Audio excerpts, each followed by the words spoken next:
जो मैंने खोजा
सतगुरु के दरबार में छाई है बहार।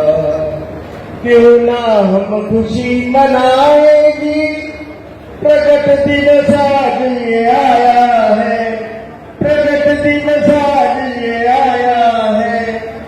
श्री सतगुरु जी के रूप में परमात्मा चल कर आया है, परमात्मा चल कर आया है। आज है कितने सुंदर लगते श्री नितिन जी महाराज। ओ मेरे सतगुरु के दरबार में छाई है बहार। ओ मेरे सतगुरु के दरबार में छाई। सब गारे मंगलाचार। ओ मेरे सतगुरु के दरबार में छाई है जब बहार। हर प्रेमी है झूम रहा, क्या समा सुहाना आया है, क्या समा सुहाना आया है। देखो हर प्रेमी है झूम रहा, क्या समा सुहाना आया है, क्या समा सुहाना आया है। खोला खोला मुबारक जो सतगुरु ने कर्म कमाया है, सतगुरु ने कर्म कमाया है।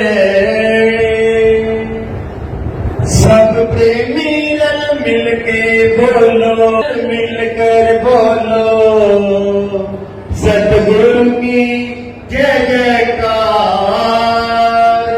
ओ मेरे सतगुरु के दरबार में छाई है जब बहार। ओ मेरे सतगुरु जी के द्वार पे शुभ दिन आया, सब गाए मंगलाचार। ओ मेरे सतगुरु के दरबार में छाई है जब बहार। ओ मेरे सतगुरु के दरबार में छाई है जब बहार। और श्री सतगुरु जी की कृपा से ये घड़ी लाख बधाई है, और सबको लाख बधाई है। सतगुरु की बारंबार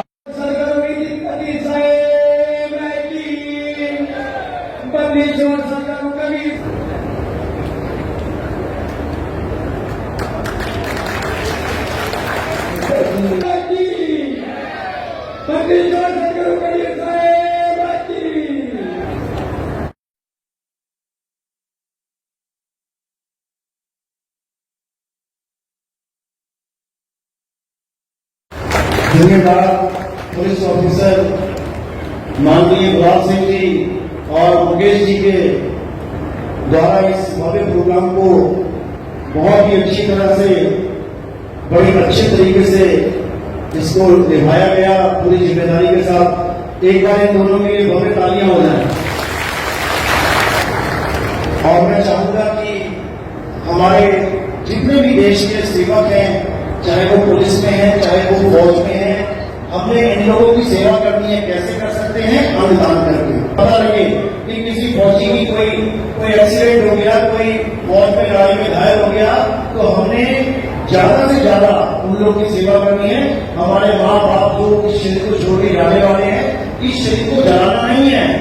साहेब बंदगी सतनाम। तो सबसे पहले पूरे ब्रह्मांड के अनंत कोट जीवों को आज का दिन बहुत बहुत मुबारक हो, क्योंकि आज ही के दिन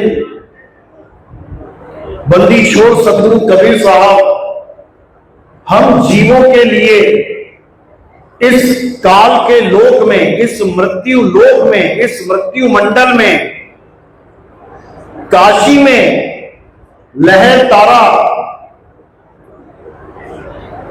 वहां पर एक कमल के फूल के ऊपर एक बालक के रूप में प्रकट हुए। लहरतारा झील में जब वो प्रकट हुए तब वहां से नीरू और नीमा एक दंपति का जोड़ा वहां से गुजर रहा था। मुसलमान थे, कोई औलाद नहीं थी। तो कबीर साहब ने जब वहां लीला करी तो उन्हें एक बच्चे की प्राप्ति हुई और उन्होंने उस बच्चे को अपने साथ ले जाके उनका पालन पोषण किया। वही बंदी छोड़ कबीर साहब ये नहीं कि एक ही बार प्रकट हुए, बार बार प्रकट होते हैं, बार बार। किसके लिए? हम जीवों के लिए प्रकट होते हैं, हमें समझाने के लिए प्रकट होते हैं कि ये काल का लोक है मेरे भाई, यहां पता नहीं काल कब अपनी चाल चल दे, तुम्हारे हाथ पल्ले कुछ नहीं रह जाएगा। अब इस माया की दौड़ से आगे बढ़ो और जन्म मरण का चक्कर खत्म करने का सोचो, नहीं तो बार बार जन्मना, बार बार मरना, इसी चक्की में पिसते चले जाओगे।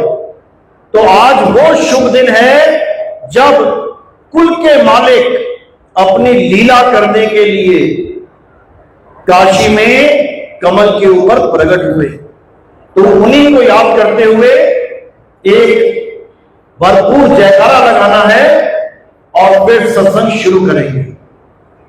बोलिए परमपिता परमात्मा की, सद्गुरु बंदी छोड़ कबीर साहेब की, सभी संतों की, सभी भक्तों की, इस गांव नगर बस्ती की, आज के आनंद की, सत्य सनातन धर्म की, साहेब बंदी सना। तो आज वो शुभ दिन आया है जिसे संतों की भाषा में सद्गुरु बंदी छोड़ कबीर प्रगट दिवस कहा जाता है। प्रगट दिवस, ये जन्म दिहाड़ा नहीं है, ये कबीर जयंती नहीं है, ये कबीर प्रगट दिवस है। क्योंकि पैदा होने में और प्रगट होने में जमीन आसमान का अंतर होता है। तो वही बंदी छोड़ इस संसार सागर में हमारे लिए प्रकट हुए, हमारे लिए एक इंसान का चोला धारण किया। नहीं तो उन्हें किसी इंसान के चोले की जरूरत नहीं है, उन्हें किसी शरीर की जरूरत नहीं है, वो बिना शरीर के ही पूर्ण है। लेकिन हम लोगों के लिए वो इस संसार सागर में एक गुरु के रूप में आते हैं। और जब वो गुरु के रूप में आए तो उन्होंने अपना धर्म यानी कि ज्ञान देना शुरू किया।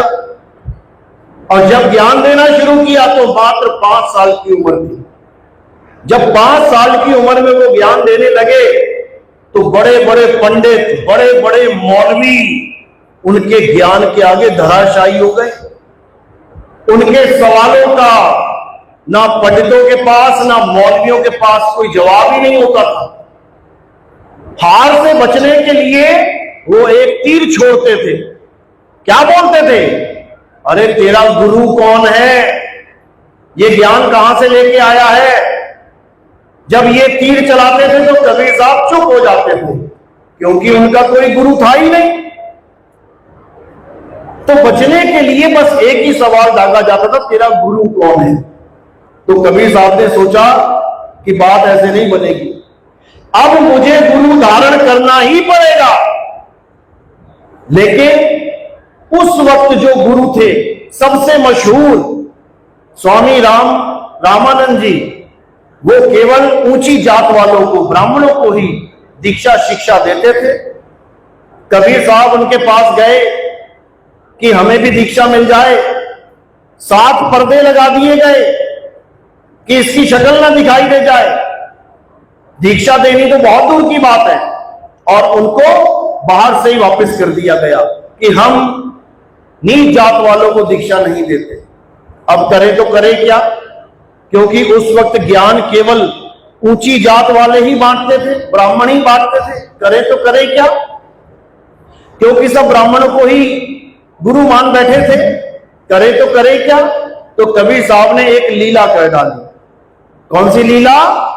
पंचगंगा घाट पे वाराणसी में सुबह सुबह अंधेरे में तड़के 3:30-4 बजे 6 महीने का बालक बनके सीढ़ियों में लेट गए। अब जब गुरुजी आए नहाने के लिए तो क्या हुआ, अंधेरे में राम राम करते जा रहे थे, एकदम पैर सीढ़ी पे जैसे ही नीचे रखा तो कबीर साहब के सिर पे लगा।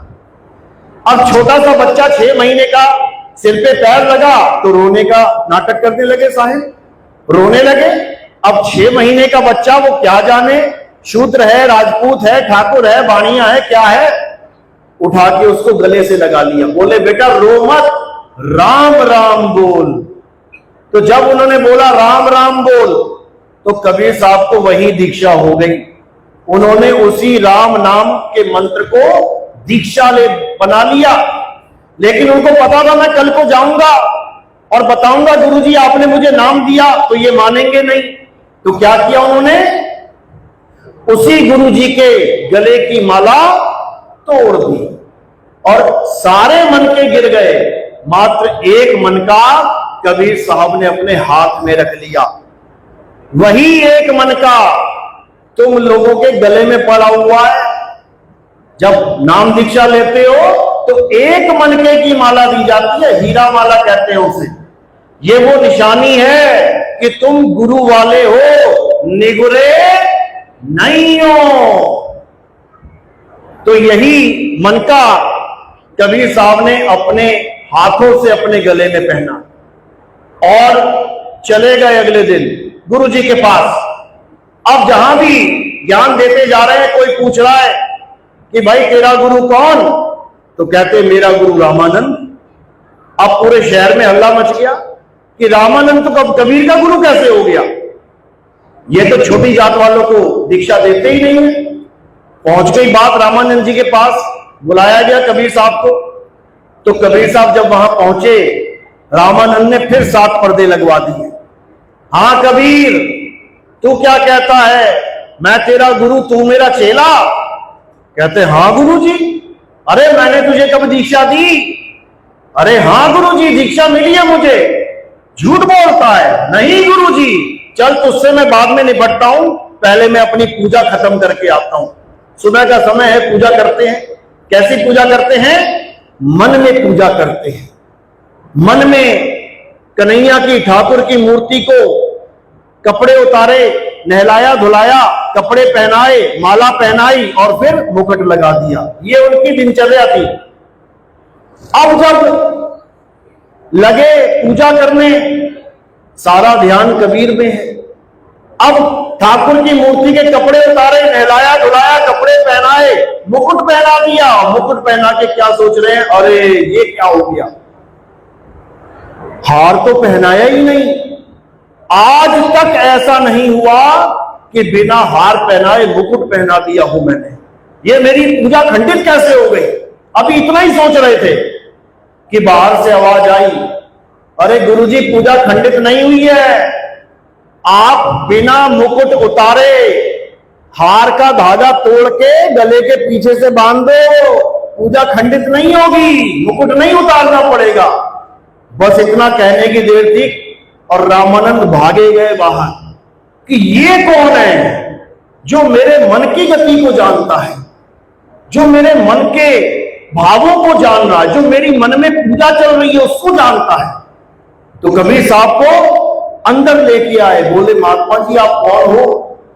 कहते मैं वही हूं जो आपको पंचगंगा घाट पे बालक के रूप में मिला था।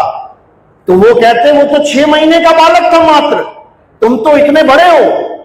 तब कबीर साहब ने वहां पे 6 महीने का बालक बन के भी दिखाया, 2 रूप दिखाए अपने। तब गुरु को यकीन हो गया कि ये कोई आम बालक नहीं है, ये जग का तारणहार है। तब कबीर साहब ने अपने गुरु को अच्छे से समझा दिया कि जो ज्ञान मैं दे रहा हूं उसी से जीव का कल्याण होगा। गुरु जी आप भी ज्ञान को समझो। इस दुनिया में एकमात्र कबीर साहब ऐसे गुरु हैं जिन्होंने अपने गुरु तक को ज्ञान दिया है। बाकी सब किसी ना किसी गुरु से ज्ञान लेते ही आए हैं। तो हमें गर्व है कि हम ऐसे गुरु के शिष्य हैं। तो आज उसी गुरु का प्रकट दिवस है। तो जब लीला समाप्त करने का समय आया तो कबीर साहब काशी छोड़ के मगहर जाने लगे। ये प्रचलन में था कि जो काशी में मरेगा उसको जन्नत मिलेगी, स्वर्ग मिलेगा, और जो मगहर में मरेगा उसको दोजख मिलेगी, नरक में जाएगा। तो कबीर साहब ने जाते जाते इस भ्रम को भी तोड़ दिया। वो काशी छोड़ के मगहर पहुंच गए।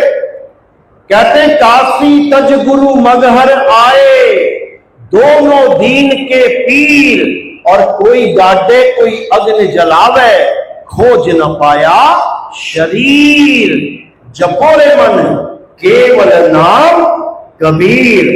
तो कहते हैं काशी छोड़ के मगहर पहुंच गए।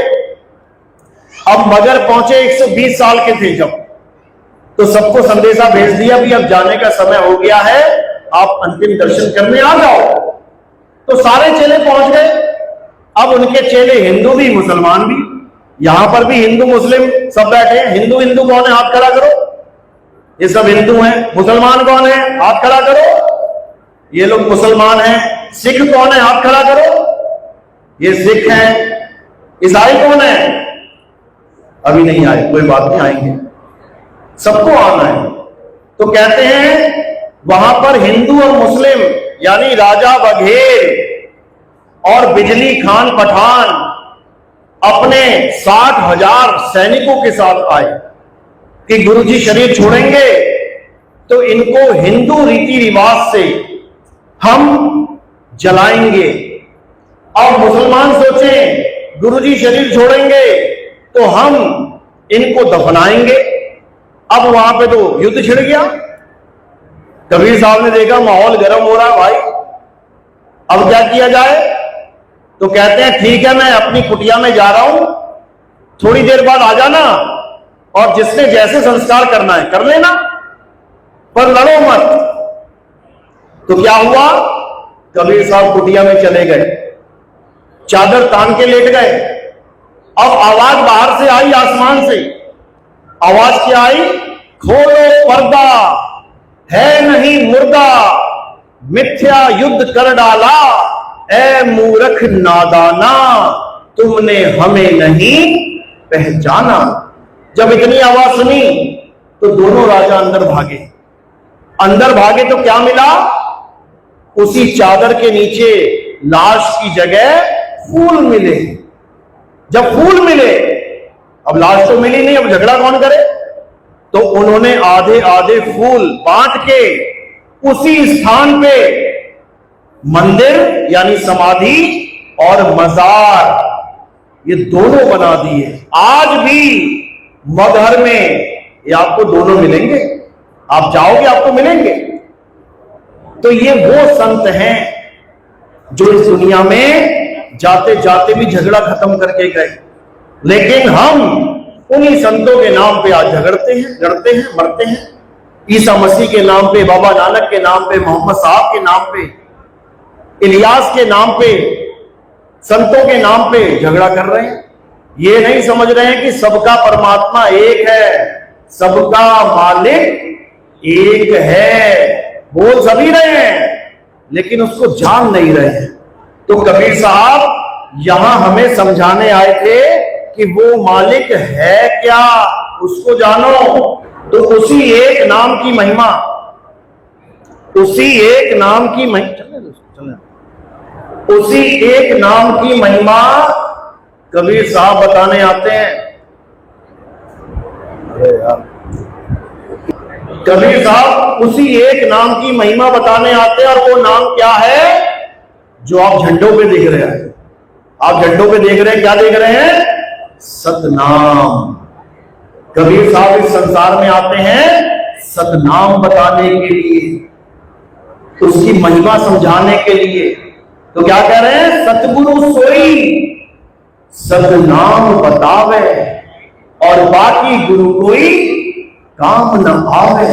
सतगुरु वो है जो तुम्हें सतनाम का भेद बता दे। सतनाम क्या है? सच्चा नाम, परमपिता परमात्मा का सच्चा नाम बताने के लिए कबीर साहब इस संसार में आते हैं। वो कोई राम नाम या वो कोई अल्लाह नाम या वो कोई और भगवानों का नाम जपवाने नहीं आते।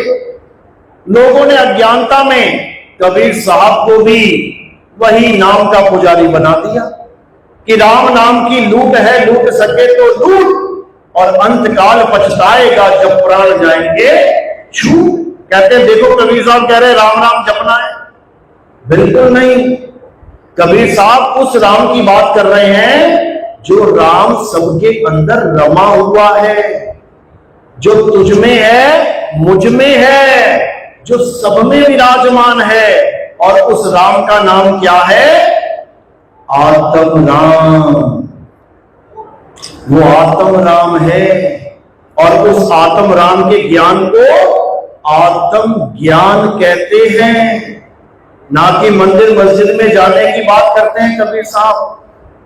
ठीक है, अगर आप मंदिर मस्जिद जाते भी हो अच्छी बात है, क्योंकि कुछ नहीं से कुछ भला। बच्चा अनपढ़ है उससे लाख गुना अच्छा है कि दूसरी तीसरी पास कर ले, कम से कम अपना नाम लिखना तो आ जाएगा, अंगूठा छाप तो नहीं कहलाएगा।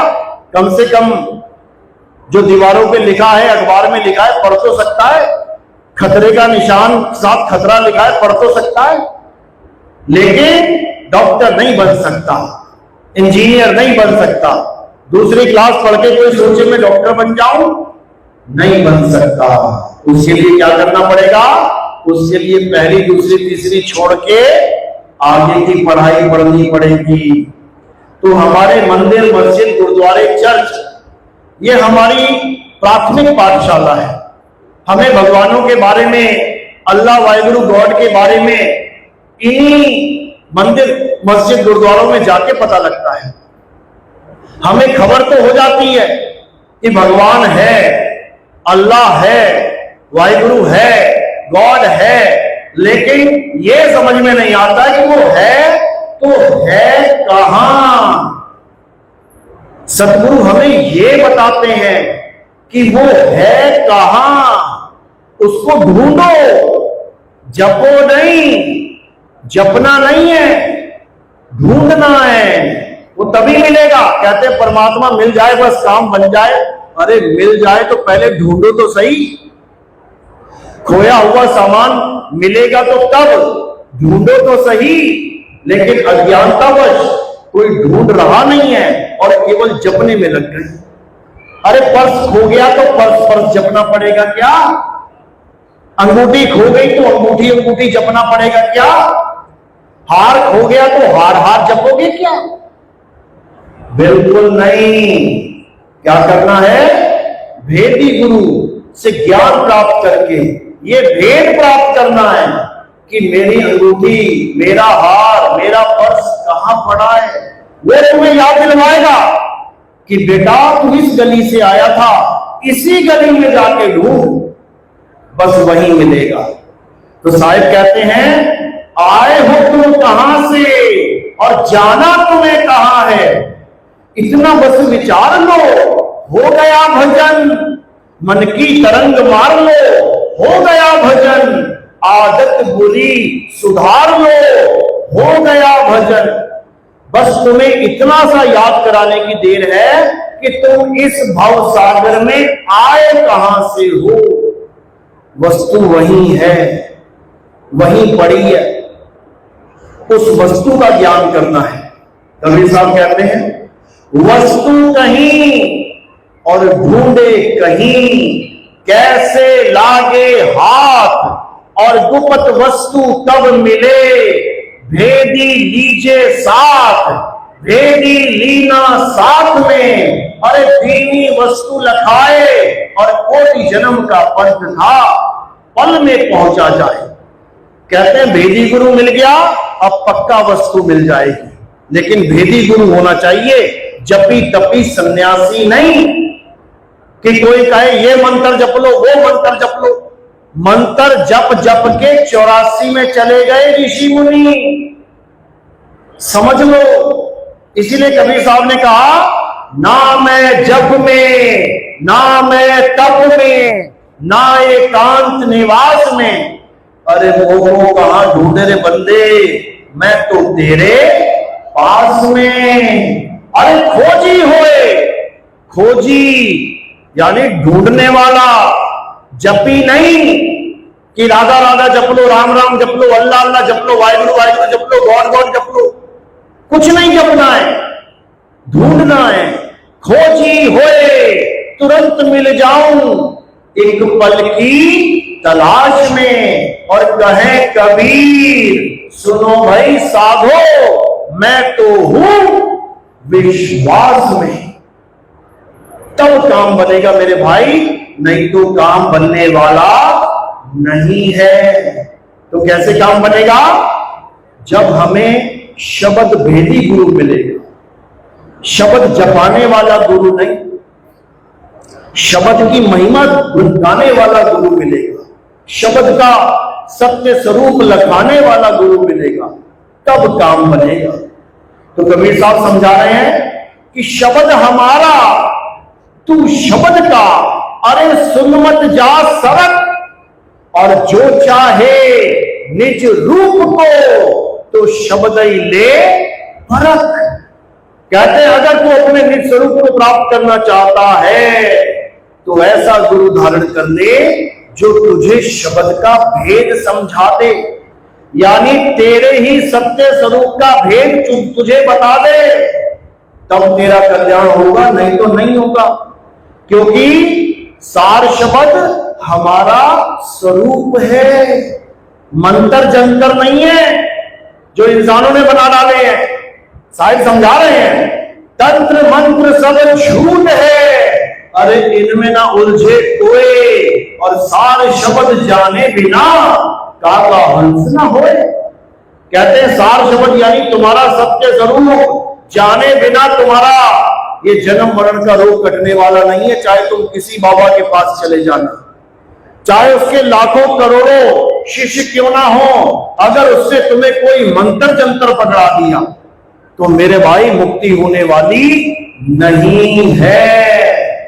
इसीलिए साहिब समझा रहे हैं एक नाम को जान के, अरे दूजा दे बहा, चंचल से निहिचल भया, और नहीं आवे नहीं जा।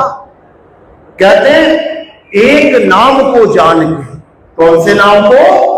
सत्य नाम को। एक नाम को जान के दूजा दे बहा। अब बहाना कौन सा नाम है? ये जितने भी नाम इंसानों ने बना डाले हैं, हजारों लाखों करोड़ों नाम इस इंसान ने बना डाले हैं, उसी नामों को पकड़ के बैठ गया है। लेकिन कबीर साहब क्या कह रहे हैं? उन नामों को बहा दे, तब कल्याण होगा। चाहे करोड़ों नाम क्यों ना हो, बहा दे। अरे कोटि नाम संसार में, इनसे मुक्ति ना होए, और गुप्त नाम सतपुरुष का बूझे बिरला कोई। वो सत्य पुरुष का गुप्त नाम, उससे होगा तुम्हारा कल्याण। लेकिन हमें नहीं पता, इसलिए जो कोई गुरु पकड़ा देता है लेके बैठ जाते हैं। अब नहीं, अब जाग जाना है। बहुत सो लिए, अरे मैं कहता हूं जागत रहियो, और तू जाता है सोई रे, और तेरा मेरा मनवा कैसे एक होई रे। मैं कह रहा हूं जागत रहना, और तू सो जाता है गफलत की नींद में। जागने का मतलब ये नहीं कि तुम आंखें खोल के जागते रहना रात भर। जागने का मतलब है होश में आ जाना। होश में आओ, अपने स्वरूप को जानो, अपने आप को ये हाड मांस बाल खाल मत समझ लेना। होश में आ जाओ, अभी बेहोश हो, अभी इस कपड़े को अपना स्वरूप मान बैठे हो, इसलिए बेहोश हो। और जब सच्चा गुरु मिल जाएगा तब तुम्हें होश में ले आएगा, फिर तुम अपने स्वरूप को जान पाओगे। झूठा गुरु क्या करेगा? नाम जपवाएगा, और सच्चा गुरु स्वरूप लखाएगा। सच्चा गुरु क्या करेगा? नाम छुड़वाएगा और सत्य स्वरूप लखाएगा। सोई गुरु पूरा कहावे, जो दो अक्षर का भेद बतावे। एक छुड़ावे एक लखावे, तब प्राणी निज घर को जावे। यानी 52 अक्षरों को छुड़वा देगा और तुम्हें तुम्हारा सत्य स्वरूप लखा देगा। समझ लो। तो कहते हैं गुरुआ तो घर घर फिरे और कौड़ी केर 50, अपने रूप की खबर नहीं और शिष्य करण की आस। आज जितने भी गुरु बैठे हैं, ये नाम मंत्र देने वाले, ये अजपा जाप जपवाने वाले, ये कानों में उंगलियां डलवाने वाले, अनहद नाद सुनाने वाले, ये सब वो गुरु हैं जिनसे सावधान रहने की शिक्षा दी थी कबीर साहब ने। और लोगों ने कबीर साहब को इसमें जोड़ दिया कि कबीर साहब तो जपवाते हैं, कबीर साहब तो अजपा जाप करवाते हैं, कबीर साहब तो अनहद नाद सुनवाते हैं। बिल्कुल नहीं। क्या करे कबीर साहब?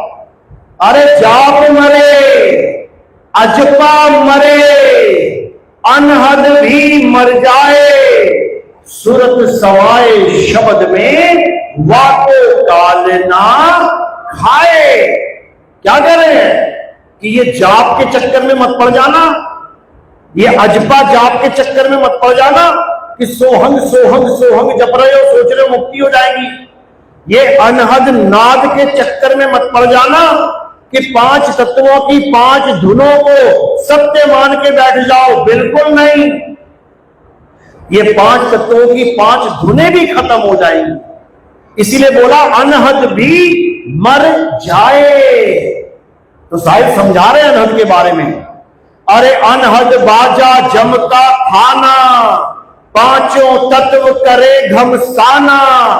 अनहद बाजा विधि विधि बाजे, सार शब्द न्यारी धुन गाजे। साहिब होशियार कर रहे हैं कि अनहद बाजा जमका थाना, ये पुलिस वालों का थाना होता है ना, वहीं बैठा लेते हैं तुम्हें, बैठ यहीं पे। इसी प्रकार अनहद बाजा जमका थाना, वहीं बैठा लेगा तुम्हें कि बड़ी आनंद वाली धुन चल रही है, अब यहीं बैठ, और तुम सारी उम्र वहीं उसके थाने में बैठे रह जाओ। उसके बाद कान पकड़ के फिर 84 में डाल देगा। तो साहिब सावधान कर रहे हैं। अनहद बाजा जमका थाना, ये 5 तत्व करे घमसाना। ये 5 तत्व का खेल है। इन 5 तत्वों की ही 5 धुनें हैं। तत्व शांत होंगे, धुन भी शांत हो जाएगी। ये वो धुन नहीं है, ये वो सार शब्द नहीं है जिसका हम प्रचार करते हैं। कबीर साहब कह रहे हैं कि सार शब्द नहीं बाची हो, मानो एक बारा, अक्षर पुरुष पेड़ निरंजन वाकी डारा।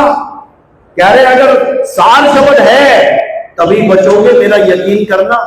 अगर तुम ये जंतर मंतर पकड़ के बैठ गए तो बड़े बड़े योगियों को ये काल खा गया। एक को भी नहीं छोड़ा इसने। सबके सब काल के मुंह में ही जाएंगे, क्योंकि 3 लोक का राजा यही काल भगवान है। अभी 2 मिनट में युद्ध शुरू कर देना, लाशों के ढेर लग जाएंगे। और ये कहीं आसमान में नहीं बैठा है। कहां बैठा है ये तुम्हारे अंदर बैठा है। जो 2 राष्ट्रपति 2 प्रधानमंत्री जब साइन कर रहे होते ना, हाँ युद्ध शुरू कर देना है, वो अंदर ही करवा रहा है साइन, वही बैठा है, वही अंदर से आदेश दे रहा है, हाँ परमाणु बम मारो। कहां बचोगे? तो कह रहे 3 लोक में लागी आग, और कहे कबीर कहां जई हो भाग। कहां भागोगे? देश छोड़ के चले जाओगे किसी देश में, जब परमाणु बम गिरेंगे हर शहर के ऊपर गिर जाएंगे, कहां बच के भागोगे? जमीन के नीचे छुप जाओगे, कहां जाओगे? आसमान में उड़ोगे, कहां उड़ोगे? ये तीन लोग काल भगवान मुंह में लेके बैठा है। कबीर साहब समझा रहे हैं, अरे तीन लोग एक जेल है। और ये बाबा लोग क्या कह रहे हैं? अरे तीन लोग तो परमात्मा ने तुम्हारे लिए बनाया है, ये तुम्हारा घर है परमात्मा का। अच्छा, तो तुम क्यों ठेका लेके बैठे हो कि यहां से मुक्ति दिलवा दोगे? अरे मुझे मेरे परमात्मा के घर से मुक्ति दिलवाने आए हो? इतना भी नहीं समझ पाते ये अज्ञानी जी। तो साहिब समझा रहे हैं, अरे तीन लोग एक जेल है। जैसे हमारा एक योद्धा अभिनंदन पाकिस्तान में पैराशूट से कूद गया था, अब उसको कहां ले गए वो लोग? जेल में। अब कोई कहे अरे वो पाकिस्तान नहीं वो हिंदुस्तान है, जेल ही हिंदुस्तान है, मान लोगे क्या? नहीं मान सकते। तो कह रहे हैं तीन लोग एक जेल है और पाप पुण्य दो जाल, सारा जग भोजन बना और खाने वाला काल। अभी तुम्हें नहीं पता ये काल भगवान क्या है? बड़े बड़े ऋषि, बड़े बड़े महर्षि, बड़े बड़े भगवानों को इसने गर्भ में उल्टा लटका दिया। अभी नहीं समझ रहे हो तुम काल भगवान क्या है? बड़े बड़े भक्तों से उन्हीं के भगवानों को श्राप दिलवा दिया।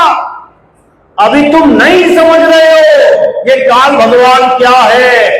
नारद मुनि के जैसों से 24 घंटे बोलते थे नारायण नारायण।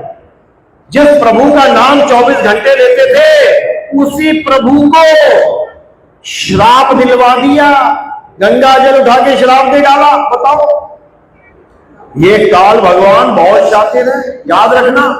बड़े बड़े भक्तों को जो वैकुंठ लोक पहुंच गए, सुदामा जैसे, उनको भी राक्षस बनवा दिया। कैसे बनवाया? राधा के अंदर बैठ के शराब दे दिया। तो राधा ने शराब दे दिया उसको। राधा ने शराब दिया था क्या? किसने दिया? मन ने। बस इतना समझ लेना। नारद मुनि ने शराब दिया था क्या? नारद तो शराब दे ही नहीं सकता। किसने शराब दिया? मन ने। यही मन काल भगवान है। कबीर साहब समझा रहे हैं, साधो निरंजन झाल पसारा, स्वर्ग पताल अरे रचियो महिमंडल। ये तीन लोग विस्तारा, साधो निरंजन जाल पसारा। इसी निरंजन ने ऐसा जाल बन दिया है, अब निकल नहीं सकता ये चीज। कैसे निकलेगा?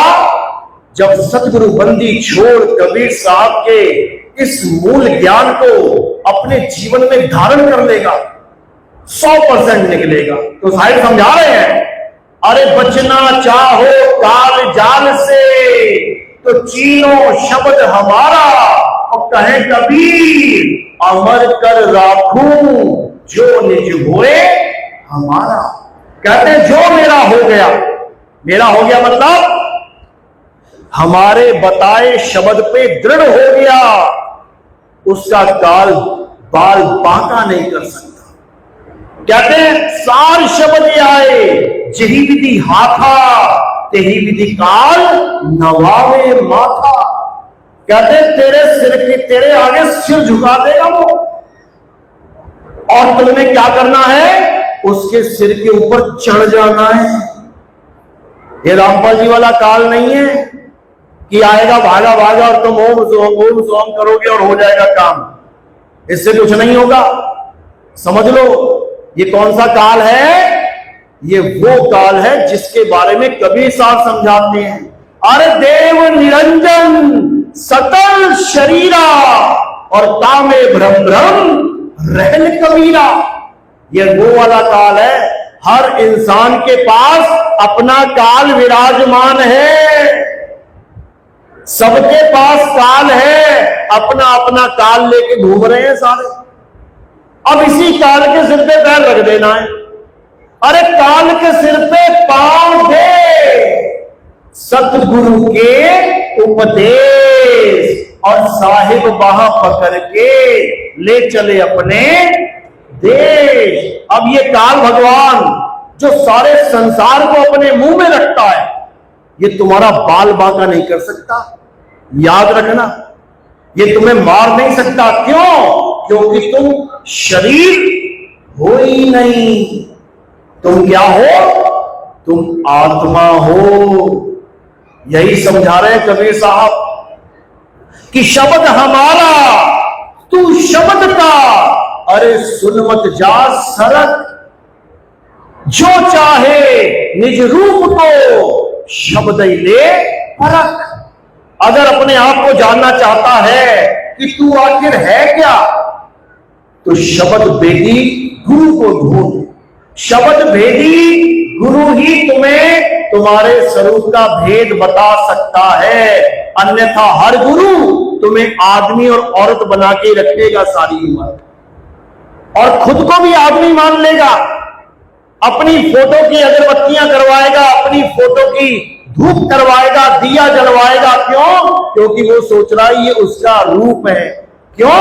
क्योंकि अपने रूप को जानता ही नहीं है, अपने आत्म स्वरूप को जानता ही नहीं है। इस हड्डी मांस खाल बाल को अपना रूप मान के उसकी पूजा करवा रहा है, अपना भी जन्म बर्बाद कर रहा है, और लाखों चेलों का भी। अब कहां जाएगा? अभी कहां बैठा है? अभी अपने अपने आश्रमों में बैठा है, खा रहा है, पी रहा है, मजे कर रहा है। लाखों चेले हैं, लाखों करोड़ों रुपया दे रहे हैं, कहीं जाने की जरूरत ही नहीं है। अजगर की तरह पड़ा हुआ है, मजे कर रहा है। अब अजगर की तरह पड़ा हुआ है तो क्या बनेगा? अजगर ही बनेगा। तो साहिब समझा रहे हैं, अरे झूठा गुरु अजगर बना और लख 84 जाए और सारी संगत चींटी बनी, तोड़ तोड़ के खाए। ये जो इंसान जन्म उसने बर्बाद किया है, इतना आसान नहीं है इसका हिसाब देना। अरे एक डॉक्टर गलत दवाई दे दे, इंजेक्शन रिएक्शन कर जाए, अरे तो उसे जान बचानी मुश्किल हो जाती है। यहां तो लाखों लोगों की जानें बर्बाद कर दी। ये जो एक मौका मिला था इंसान जन्म का, ये मौका बर्बाद करवा दिया। अब इसका हिसाब किताब होगा, याद रखना।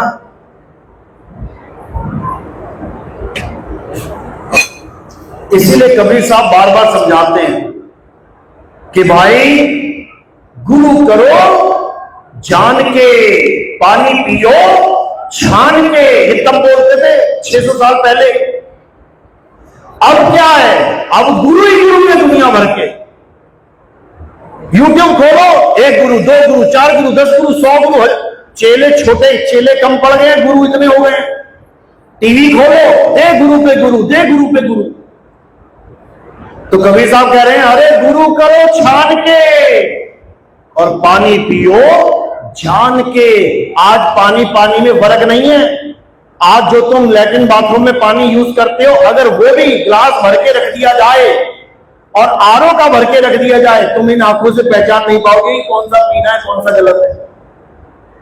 कह रहे हैं पानी पियो जान के और गुरु करो छान के। पूरी छलनी लगानी है। जब हम छानते हैं तो क्या होता है? मोटा मोटा पार्टिकल ऊपर रह जाता है और महीन महीन नीचे चला जाता है। जैसे हम सूप से जब हम छानते हैं तो गेहूं अपने पास आ जाता है और धूल धक्कर सब बाहर चला जाता है। बस यही मीटर तुमने लगा देना है। तो साहिब क्या कह रहे हैं? कौन सा गुरु धारण करना है? महिमा तो सबकी का ही है।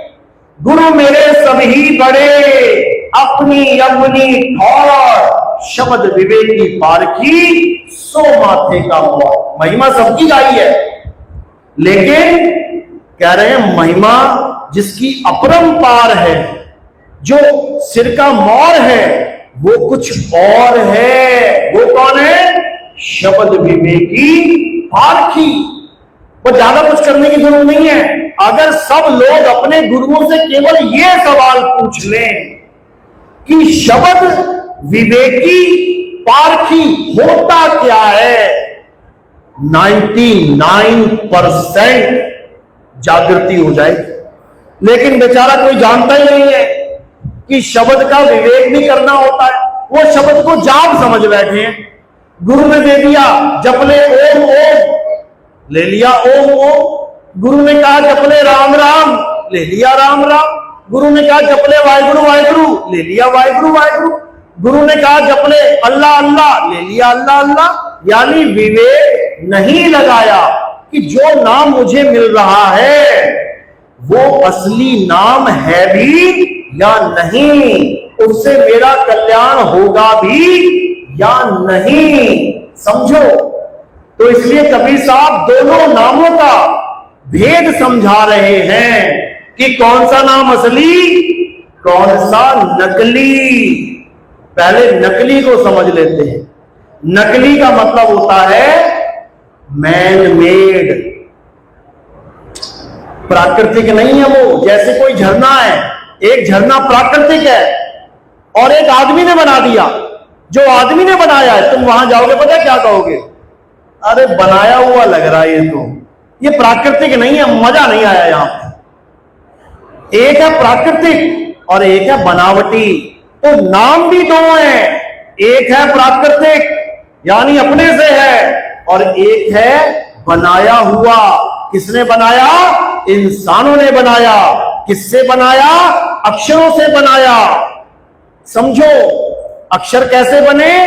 जीभ से बनाए, होठ से बनाए, कंठ से बनाए। तो कबीर साहब समझा रहे हैं कि 52 अक्षर जीभ आधारा, आदि अक्षर जीभ व्यास से न्यारा। समझा दिया मालिक ने कि दोनों का विवेक कर लो।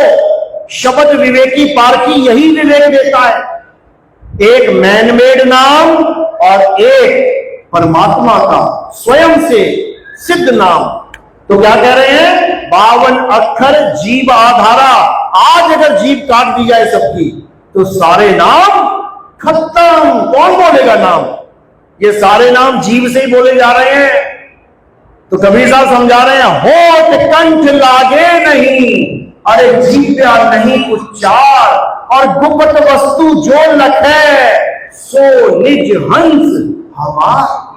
यानी मेरा हंस वो है जो ये नाम जाप के चक्कर में नहीं पड़ेगा, वो वस्तु को जानेगा, वो वस्तु को पहचानेगा। साहिब वस्तु की बात कर रहे हैं, लेकिन अज्ञानी जीव इसी मंत्रों को साधते रह जाते हैं। मंत्रों को साधने से क्या होता है? रिद्धियां सिद्धियां मिल जाती हैं, फिर फंस गए जाल में।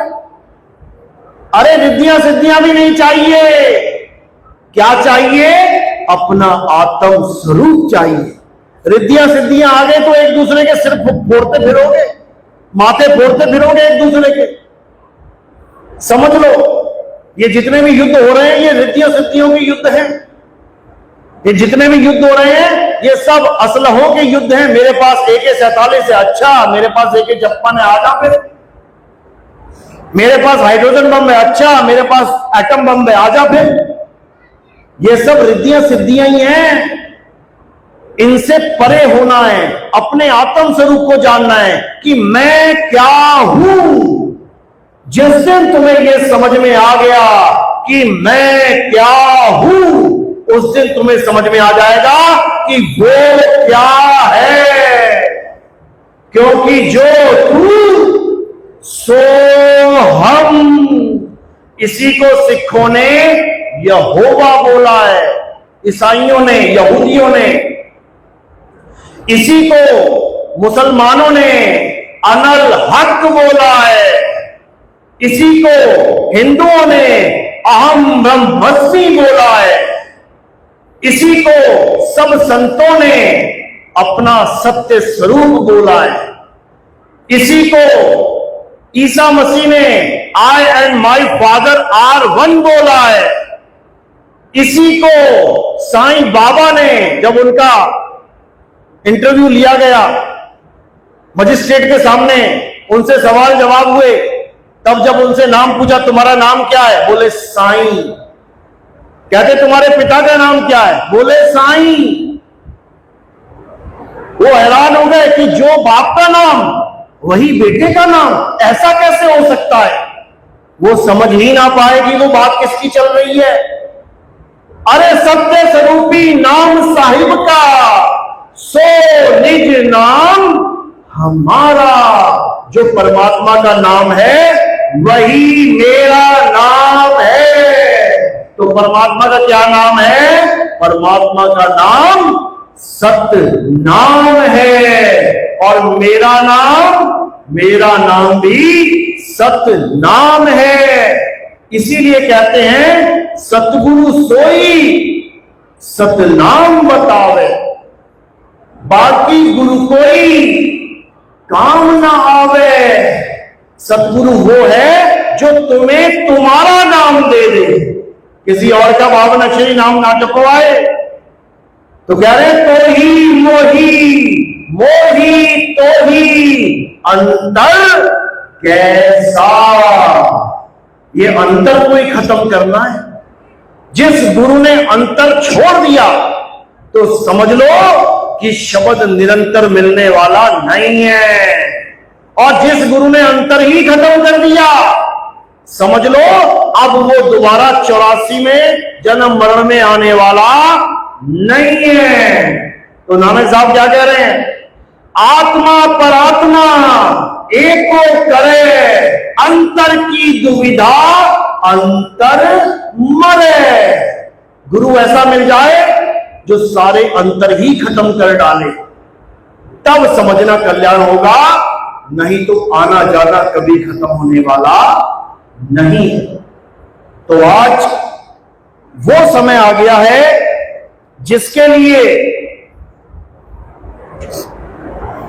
बड़े बड़े संतों ने, बड़े बड़े महात्माओं ने, हर धर्म की किताबों ने संकेत दिया था कि एक ऐसा समय आएगा जब चारों तरफ त्राहिमाम हो रहा होगा, जब चारों तरफ इतना झगड़ा, इतने युद्ध, इतने भूकंप, इतनी मारकाट, इतनी बीमारियां फैल गई होंगी, तब एक ऐसा ज्ञान उदय होगा। और कहां होगा?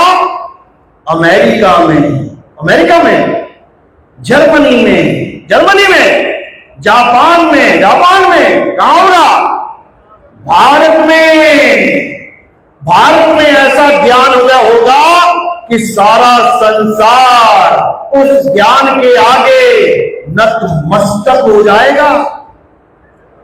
ये हर ग्रंथ में बोला गया है, मुसलमानों के ग्रंथ में, हदीसों में इसका जिक्र है। क्या बोला गया कि मोहम्मद साहब जब मक्का मदीना की सरजमीन पे खड़े होते थे, वहां खड़े होकर भारत की यानी हिंदुस्तान की तरफ, मशरक यानी पूरब दिशा की तरफ खड़े होकर निहारते रहते थे। और जब कोई उनसे पूछता था कि साहेब आप पूरब दिशा की तरफ देखते रहते हो, आखिर ऐसा क्या है वहां पे? तब वो क्या कहते थे कि मुझे पूरब दिशा से एक खुशबू आती है, अमन की खुशबू आती है, चैन की खुशबू आती है, प्रेम की खुशबू आती है। होगा हो गजवाए हिंद वहीं से शुरू होगा। ये गजवाए हिंद क्या है? लोग नफरत करते हैं गजवाए हिंद सुनने से। हिंदू कहते हैं ये पूरा हिंदुस्तान मुसलमान बना देंगे ये लोग गजवाए हिंद करके। अरे तुम्हें गजवाए हिंद का मतलब ही नहीं पता। और जो मुसलमान ये सोचते हैं कि गजवाए हिंद का मतलब है कि हिंदुस्तान को इस्लामिक स्टेट बना देंगे, ये भी उनका भ्रम है। जो सच्चा मुसलमान है, जो ज्ञानी मुसलमान है, वो अच्छे से जानता है हदीस में क्या लिखा है। उसमें यह लिखा है कि कलयुग में सतयुग लाने वाला हिंदुस्तान में ही आएगा। यही बाइबल में लिखा है कि इस बार ईसा मसीह पश्चिम में नहीं आएंगे, इस बार कहां आएंगे? पूरब से पश्चिम की तरफ आएंगे। और वो कौन होंगे? बिल्कुल क्लियर लफ्जों में लिखा हुआ है, जिसको हम कहते हैं न्यायाधीश, जज लिखा है वहां पे कि वो जज बन के आएंगे, न्यायाधीश बन के आएंगे। न्यायाधीश क्या करता है? सत्य और असत्य का फैसला करता है।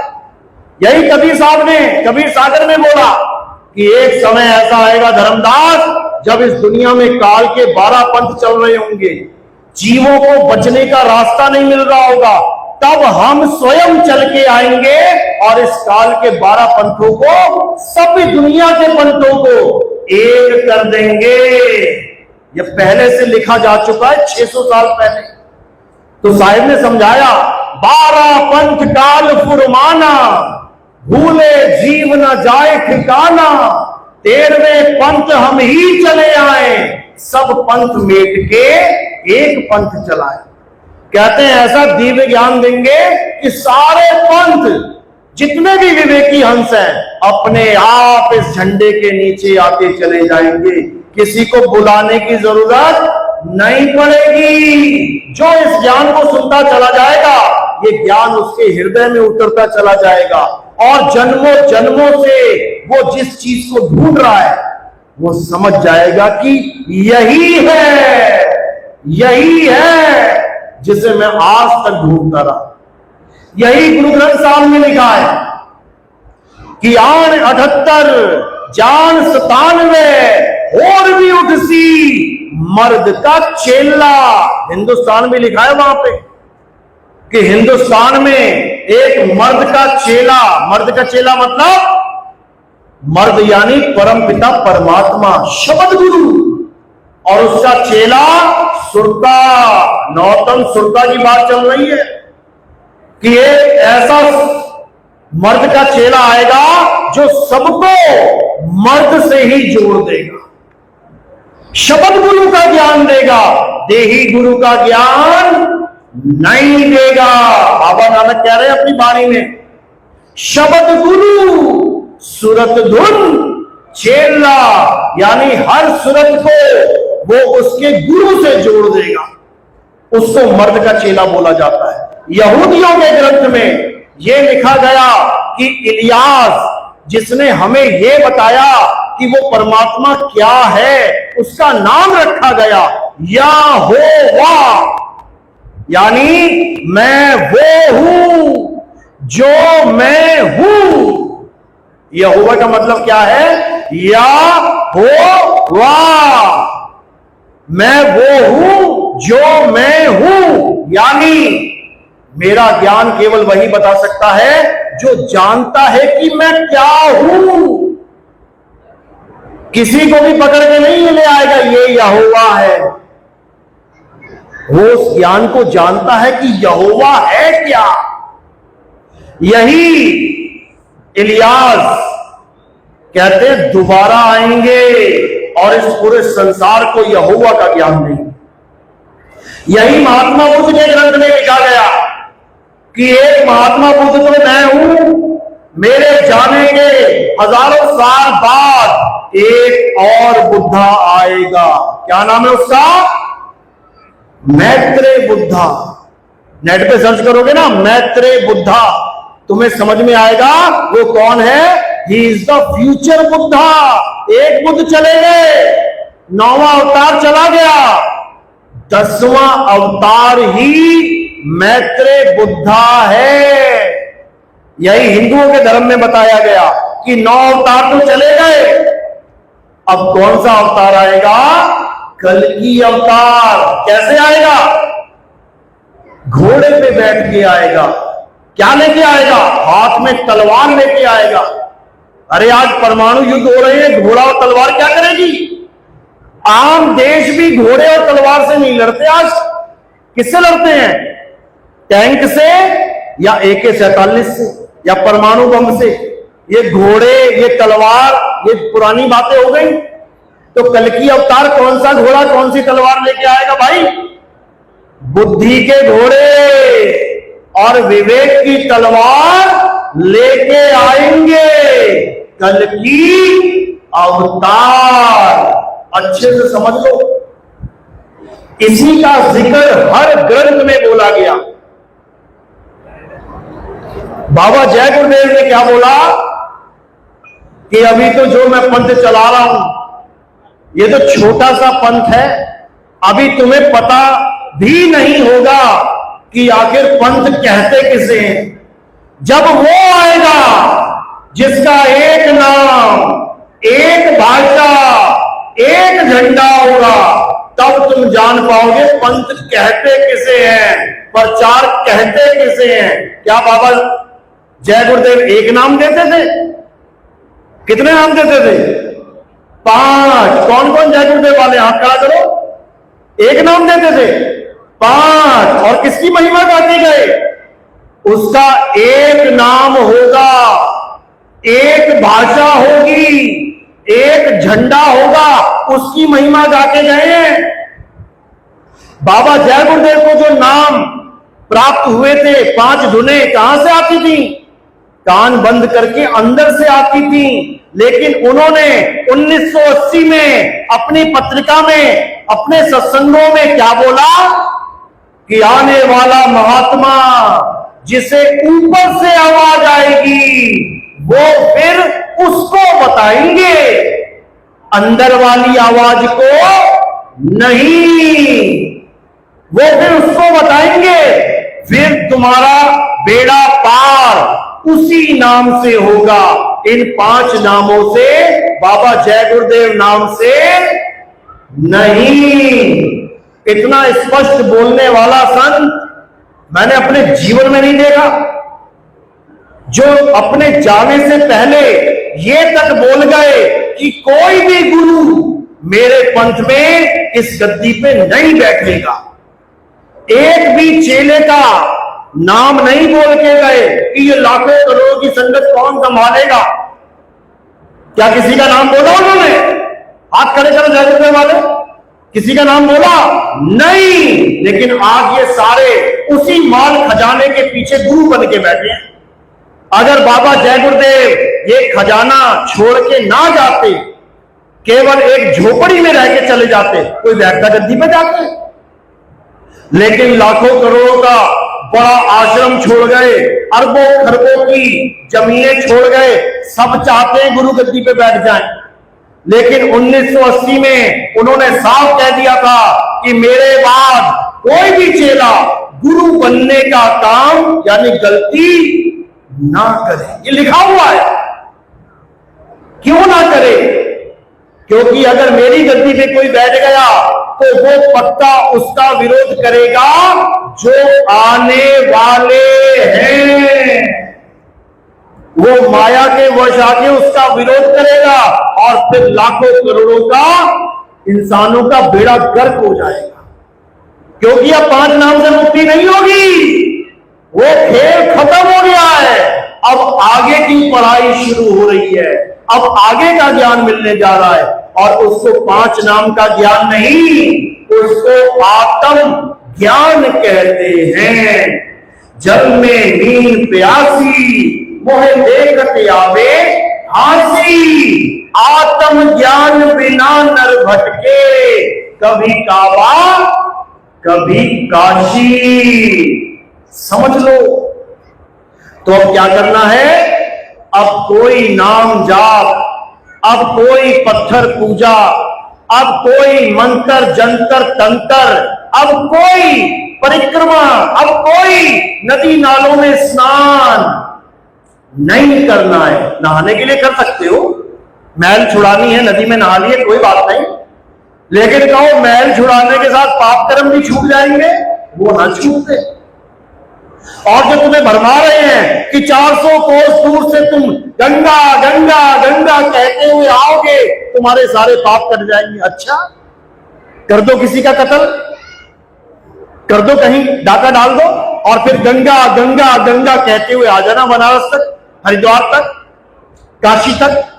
पाप कर्म खत्म हो जाएंगे, कट जाएंगे पाप। जेल जाना पड़ेगा, कोई तुम्हारे पाप कर्म नहीं काट सकता।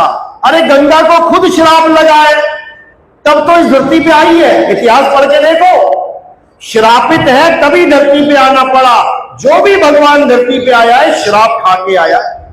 विष्णु जी को आना पड़ा श्राप खा के, अरे राम जी को आना पड़ा श्राप खा के, कृष्ण जी को आना पड़ा श्राप खा के, सुदामा को आना पड़ा श्राप खा के, राधा को आना पड़ा श्राप खा के, सीता माता को आना पड़ा श्राप खा के।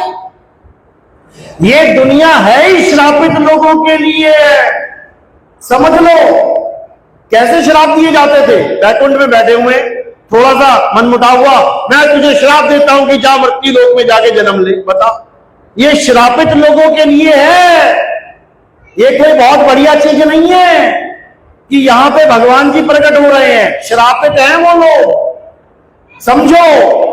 लेकिन परमात्मा की दया हो जाए तो इस श्रापित भूमि पर भी तुम्हें मुक्ति मिलेगी, 101% मिलेगी। लेकिन जब तुम्हें ये विवेक जाग जाए कि मुक्ति कहते किससे है, मुक्ति चाहिए किससे है, मुक्ति होती क्या है, तब समझ पाओगे मुक्ति मुक्ति करने से मुक्ति नहीं मिलती, जुगती अपनाने से मुक्ति मिलती है। मेरी बात समझ में आ रही है? किस किस के समझ में आ रही है? हाथ खड़ा करो जरा। सारे ज्ञानी बैठे हैं आप लोग, 100/100, बहुत अच्छी बात है। अब यही ज्ञान अपने पास मत रख लेना छुपा के। अगर पानी रख लोगे ना अपने पास बचा के, सड़ जाएगा। पैसा रख लोगे अपने पास छुपा के, पड़ोसी खाएगा, मर जाओगे छोड़ के यहीं पे। इस ज्ञान को छुपा के नहीं रखना है। अब इस ज्ञान को उजागर करने का समय आया है। कहते हैं मूल ज्ञान तब लग छुपाई, जब लग द्वादश पंथ न मिट जाई। अब द्वादश पंथ मिट चुका है, अब इस ज्ञान को उजागर करना है। 12 पंथ प्रकट हुए उजियारा, 13वें पंथ मिटे सकल अंधियारा। अब एक नितिन दास नहीं है। कौन कौन नितिन दास है? हाथ खड़ा करो। बस यही देखना चाहता था मैं। अब एक एक गली में नितिन दास बोलेगा और ऐसा बोलेगा कि सामने वाला धराशायी हो जाएगा। बस तुम सत्य की डोर पकड़ के रखना, अगर छोड़ दी तो तुम्हारा भी वही हाल हो जाएगा जो आदमियों का होता है। तो इसलिए अब कुछ नहीं करना है, अब अपने सत्य स्वरूप में आना है और घर घर डंका बजाना है। चलो, तो आज का सत्संग यही समाप्त। मैं कहना चाहूंगा कि सारे जगतवासियों को कबीर साहब के प्रकट दिवस पे लाखों लाख बधाइयां, करोड़ों बधाइयां। और कि कबीर साहब का जो सिद्धांत है हम उसको जाने, हम आत्मज्ञान को पहचाने। हम सब आत्मा हैं, अलग अलग शरीर धारण करके हम अलग अलग दिखाई दे रहे हैं। अलग अलग शरीर धारण कर लिए, इसलिए अलग अलग धर्मों में, जातों में चले गए हैं। अब हमने एक होना है, आत्मज्ञान को प्राप्त करना है। आत्मज्ञान ही वो ज्ञान है जो सारे संसार को एक कर सकता है। उसके बिना हम एक नहीं हो सकते। ये झगड़े, ये नफरत, ये फसाद, ये दंगे कभी खत्म नहीं हो सकते। केवल आत्मज्ञान ही हम सबको एक कर सकते। हमसे दर्शक जुड़ सकते हैं। हमारे YouTube चैनल है कहत कबीर सुनो भाई साधो। एक तो ये चैनल है और एक है कहत कबीर सुनो भाई साधु नितिन दास। आप और भी चैनल देख सकते हैं। आप केवल नितिन दास के सत्संग लिखेंगे, आपको 50 चैनल, सैकड़ों चैनल मिल जाएंगे। साधना टीवी पे भी हमारे प्रोग्राम आते हैं, आप उससे भी जुड़ सकते हैं। ईश्वर टीवी और दिव्या पे भी हमारे प्रोग्राम चलने वाले हैं। साहिब जी, गाजियाबाद में आपके लगातार कार्यक्रम हो रहे हैं। दिल्ली में कब और किस तरह से आने वाले वक्त में प्रोग्राम होंगे? दिल्ली में भी हमारे प्रोग्राम होंगे, बिल्कुल होंगे। गाजियाबाद हमारा बहुत ही बढ़िया भव्य प्रोग्राम होता है हर बार, और हम चाहेंगे कि दिल्ली में भी हो और बहुत जल्दी हो। रामपुरी गाजियाबाद से और जो है मैं यहाँ पे पिछले 20-4 साल से मैं अपने यहाँ इस पद से जुड़ी हूँ। के ज्ञान ज्ञान जो है ये वो एक सच्चा ज्ञान है और यहाँ यही ज्ञान जो है परमात्मा से सीधा मिलाने वाला ज्ञान है कि हम इस ज्ञान के द्वारा ही परमात्मा से मिल सकते हैं। खुद को जानना ही खुदा को जानना है। ज्ञान जब तक खुद को नहीं जानेंगे हम खुदा को नहीं जान सकते।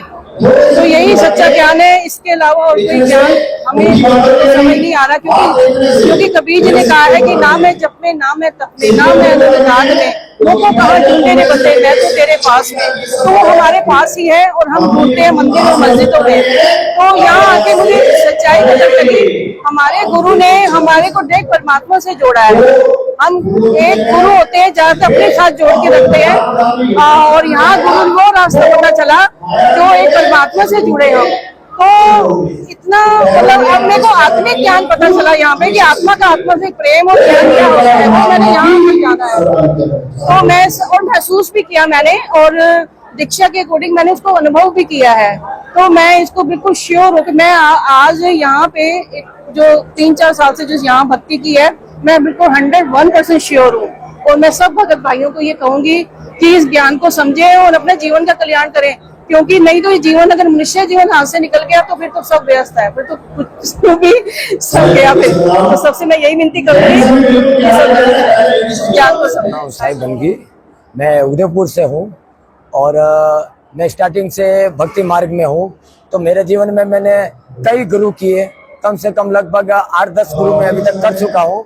लेकिन मेरा लक्ष्य था कि मुझे उस परमपिता परमात्मा को प्राप्त करना। लेकिन मैं जहाँ भी गया, लेकिन हर गुरु ने कुछ न कुछ दिया। किसी ने मंत्र दिया, किसी ने जप दिया, किसी ने तप दिया, किसी ने कुछ दिया। लेकिन जब मुझे नितिन साहिब जी का सत्संग मिला तो उन्होंने मुझे जो कुछ भी दिया वो सब चुरा लिया और उन्होंने मुझे वो परमपिता परमात्मा दे दिया, जिसकी खोज में कई युगों से ऋषि मुनि पीर पैगंबर सब उनकी खोज में लगे हुए हैं। वो नितिन साहिब जी ने हमें उनके स्वरूप के बारे में बताया और हमें बताया कि आपका स्वरूप और परमात्मा का स्वरूप अलग नहीं है, आप और वो एक ही है। और हर गुरु किसी न किसी मत से पंथ से जोड़ रहे हैं, लेकिन हमारे जो सदगुरु है नितिन पति साहिब, वो किसी से न जोड़ के वो हमें हमारी आत्मा से जोड़ रहे हैं और हमारी आत्मा में ही उस परमपिता परमात्मा के दर्शन करवा रहे हैं। यात्रा के बारे में बताएं कि जब आपने शुरू में चंदननगर से यात्रा। हाँ जी, यात्रा हमारी यहाँ से शुरू हुई आज चंदननगर होके और कम से कम 5 किलोमीटर हमारी यात्रा चली और वहां से हम यात्रा निकाल के वापस हमारे यहाँ पे मंच तक आए और यहाँ पे आके हमने हमारा सत्संग प्रारंभ हुआ और भी सत्संग। और ये मेरे भाई हैं, ये हमारे कुलीग हैं। तो गुरु जी के सत्संग में हम आते रहते हैं। यहाँ पे जुड़ के आत्मा को अच्छी शांति मिलती है। हम इस दुनिया में आए हैं, हमें जाना कहाँ पर है, हमें ये पता चलता है गुरु जी के शरण में आके। और एक सच्चे गुरु में हमें राह मिलती है कि हमें क्या करना है।